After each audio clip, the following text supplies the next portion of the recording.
everyone, it's Raina. So this video is looking at the lunar eclipse in the sign of Libra, which is a powerful full moon occurring at 2:01 a.m. Central Standard Time in the United States.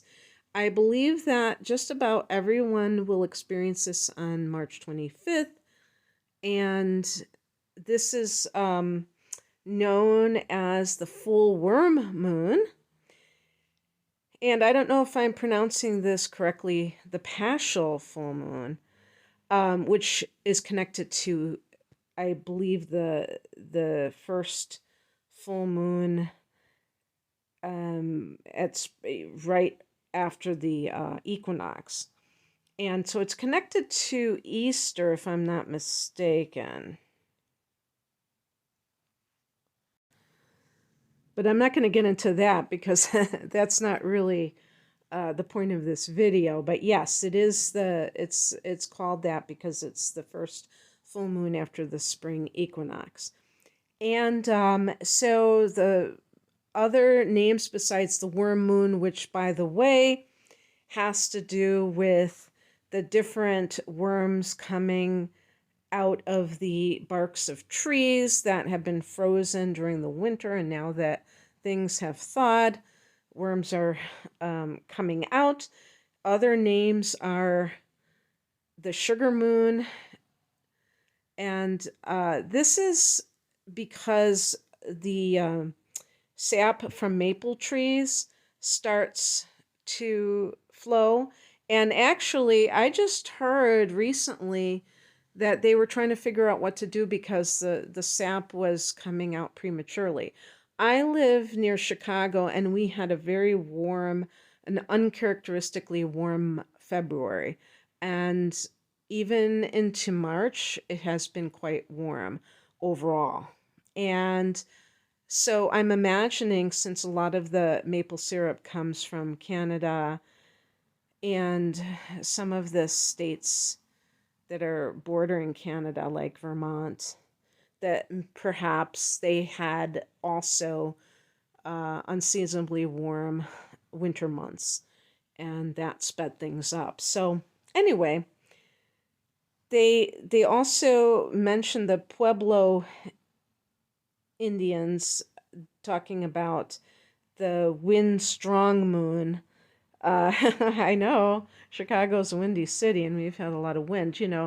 March is kite flying season, so that's really very commonplace around where I live to have strong winds. But apparently other places the same. So anyway, I'm going to talk about this lunar eclipse in Libra. What does it represent? What some of the aspects may show happening. First of all, this is like the first full moon in I don't know how long where it seems like there isn't a lot going on, that it's rather quiet.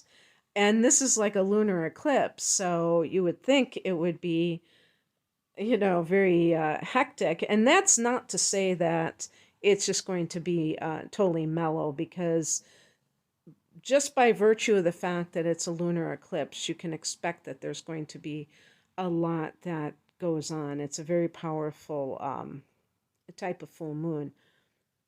And also the fact that the sun and moon oppose one another in every full moon, and hence every lunar eclipse. And in this particular cycle, it's in cardinal signs.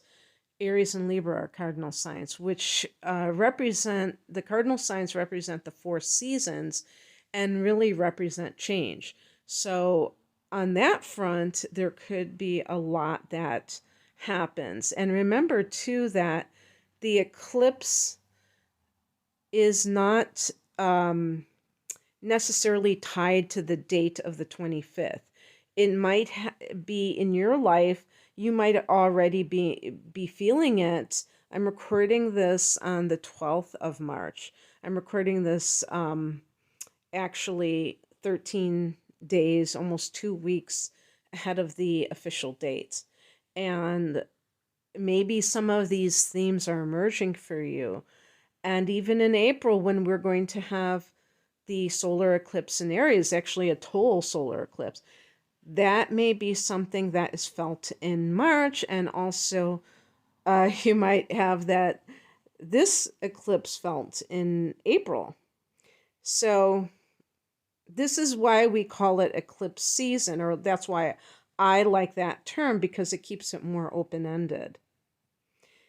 So let's talk about this axis, or this opposition of Aries and Libra, and what it represents at the time of this lunar eclipse.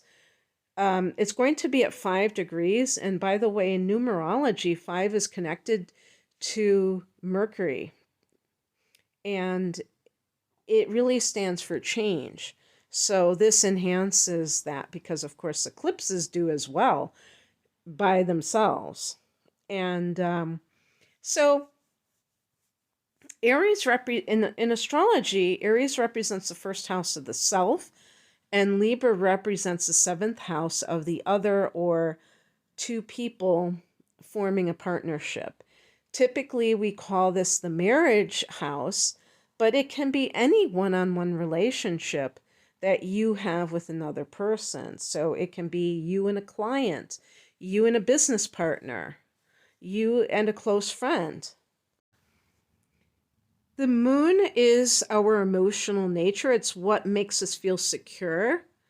And it is like a reflection of the light of the sun. So the sun leads the way, I think it's safe to say. And the sun happens to be in Aries.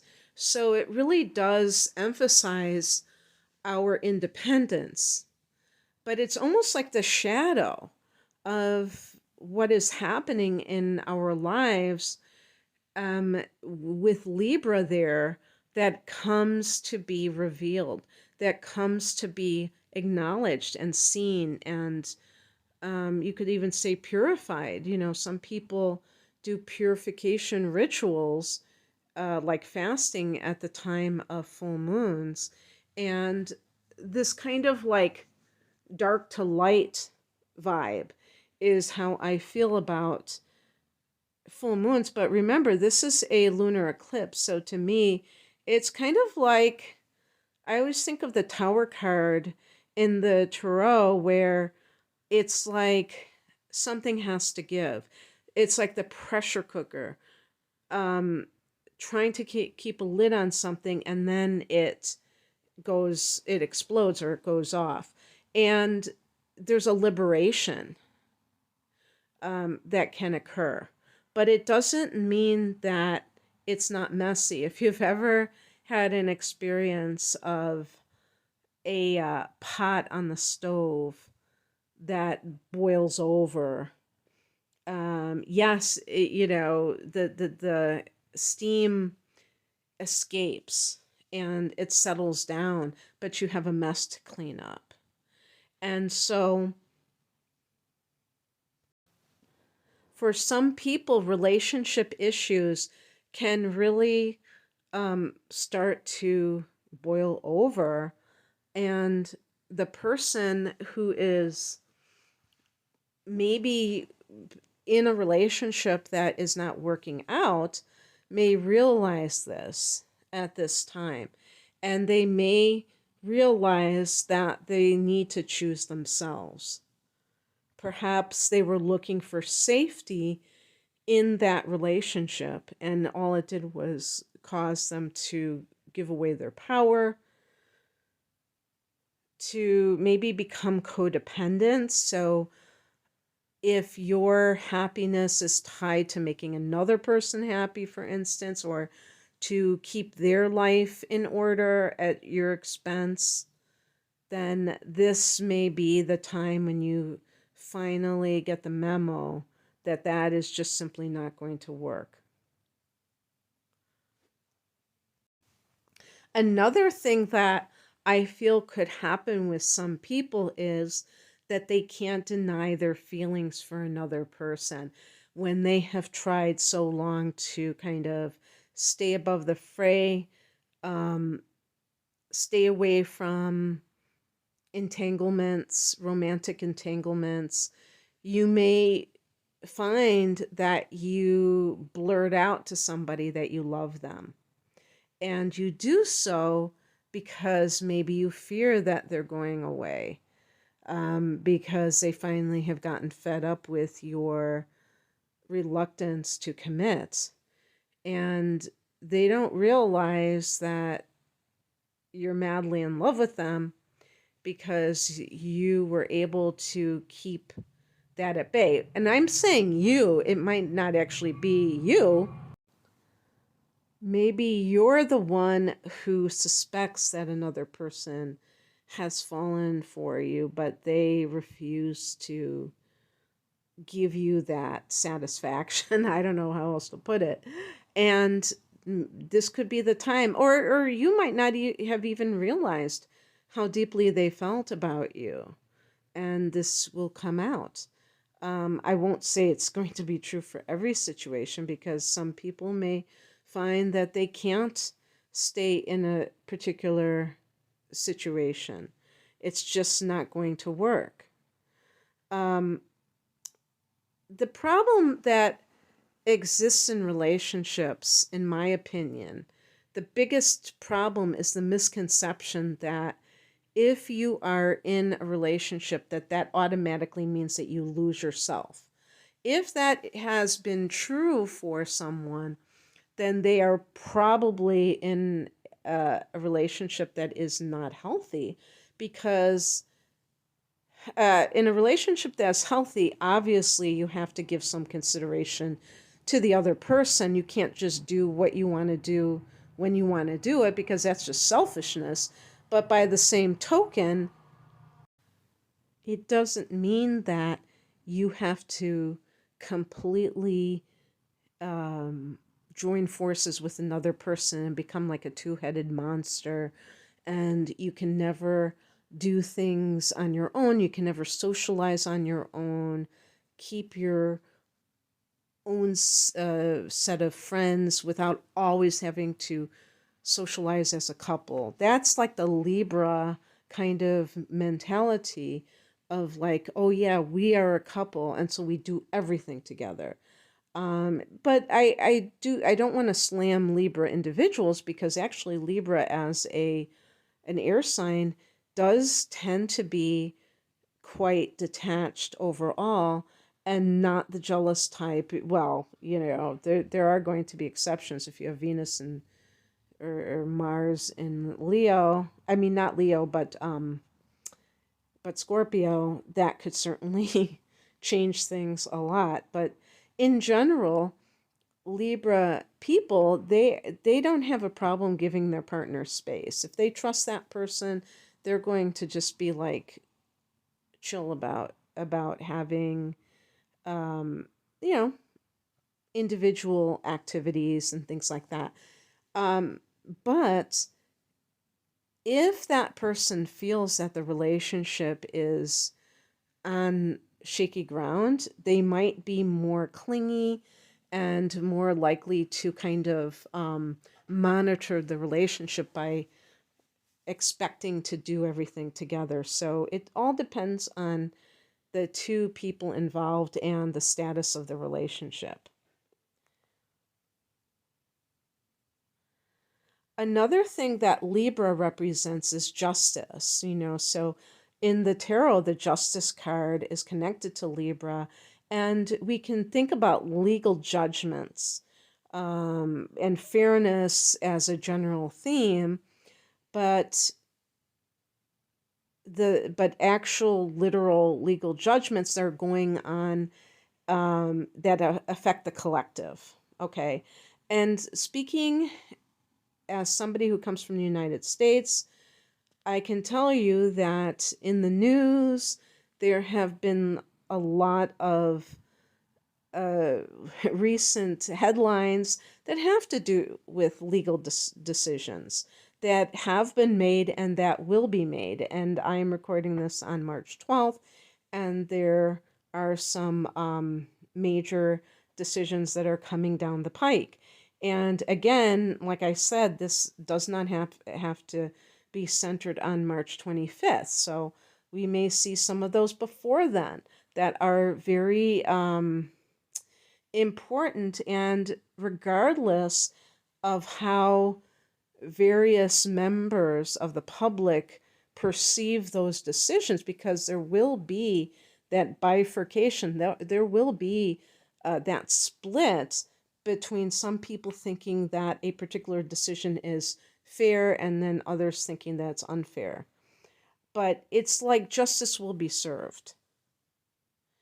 And that means that there could be some things that are also revealed that are showing corruption, because that is true for any full moon that can bring out secrets that have been festering, kind of undercover behavior. But this is a lunar eclipse.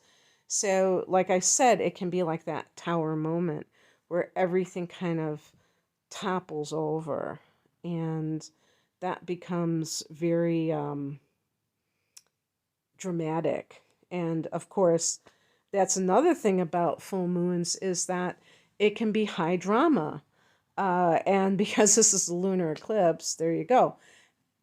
And, we are in Aries season, and an early degree, 5 degrees of Aries. Even though this full moon falls under a more chill sign, because it's an air sign, so it's detached in the sign of Libra, you do have the opposition with the sun, and it burns hot with Aries. So there could be some fiery attitudes and everything. Mercury is in Aries as well. So anybody out there who has Mercury in Aries, you know that you're a straight shooter. So this can be what we can expect in general, that any news that comes out, it will be like bam. It won't be like nobody will beat around the bush. It'll just be like, whoop, there it is. Now, the interesting thing is that Venus and Mars are both in Pisces. Pisces is a mutable water sign, and it's ruled by Neptune, which is this planet that is all about imagination, spiritual transcendence, but also, and like a dreaminess, the dream state. The 12th house that Neptune and Pisces rules is a dream state, and it can speak to those visions, those prophecies that people sometimes have when they dream that come to pass. So there's a lot of psychic activity with that, but sometimes Pisces and Neptune can indicate deception. It can indicate wishful thinking, which can lead to self-deception, which is also known as delusion.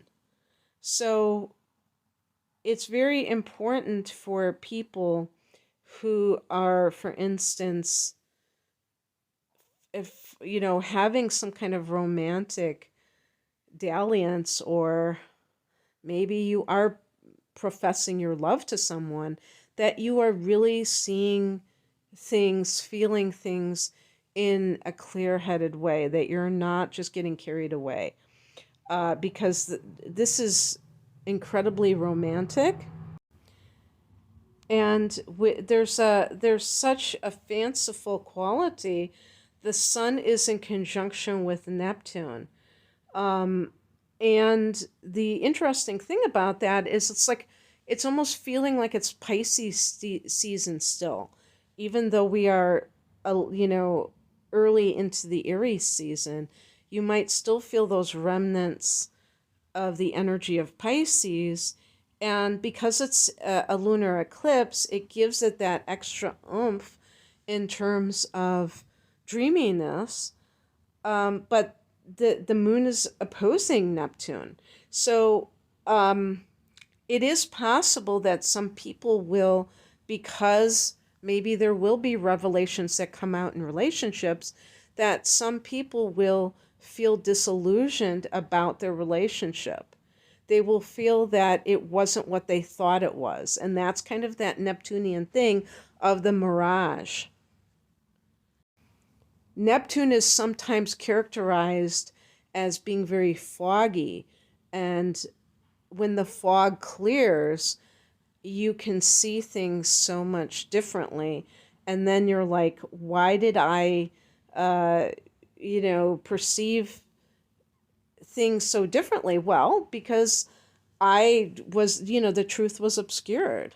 And now it's, right front and center. And that's that Aries energy. The first house, that's what Aries rules. So it's, but it's about the evolution of the soul, and the first house deals with the self. Um, by the way, I keep pausing because there's like this long freight train that's going by, and when right before I first moved here to my current location, I looked out the window and I saw that those train tracks, and I was like, oh my gosh, okay. Because I did not realize that it was right by the tracks, and I realized I was going to have to contend with that. And almost 15 years later, they say, you get used to it. But, in my opinion, it doesn't work that way. But in any case, some of the other things that are happening I think there's a lot of good vibes overall. Venus is sextiling Jupiter, which is a friendly angle, and both of these planets can be, these are called benefic planets in Vedic astrology, and they both can be about money. So there might be, at this time for some people, this is Libra's ruled by Venus as well, so there might be some added boost to your pocketbook in whatever way that plays out for you. I also think it's good for artistic projects for similar reasons, because of Venus, and Venus sextiling Jupiter, maybe coming up with a great, fortunate idea that really is great. And certainly Pisces, the Pisces placement of Venus and Mars is very good for the imagination.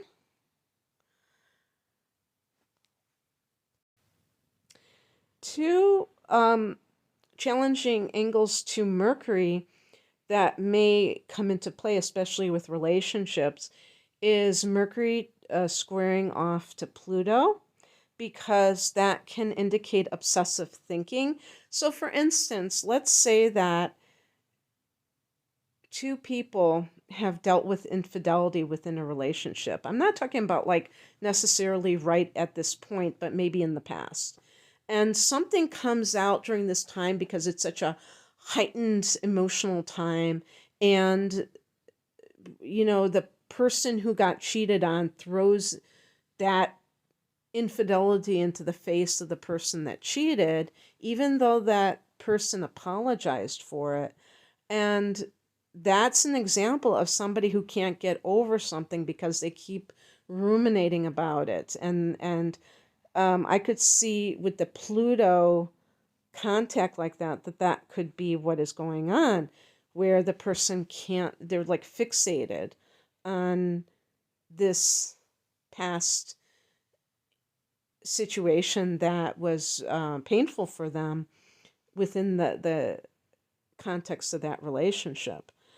Also, there's a conjunction between Mercury and Chiron, and in a way you could say that's a similar thing, where painful memories are really dominating.